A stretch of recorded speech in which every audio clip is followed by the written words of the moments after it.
মসজিদ বানাইছি সব দালান, মসজিদগুলি সব বিল্ডিং হয়ে গেছে।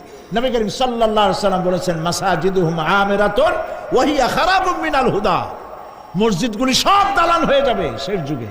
এগুলি নবী করিম সাল্লাল্লাহু আলাইহি ওয়াসাল্লাম ভবিষ্যৎবাণী। মসজিদগুলি কি হবে? সব বিল্ডিং হয়ে যাবে। ওয়া হিয়া খারাবুম মিনাল হুদা, হেদায়েত থেকে খালি হয়ে যাবে, হেদায়েত নাই, খালি মসজিদ, building, tiles, mosaic, air condition সব আছে, হেদায়েত নেই। কবি বলতেছেন मस्जिद तो बना ली है शब भर में ईमान की हरारत वालों ने, मन पुराना पापी रहा बरसों में नमाजी बनना सिखा।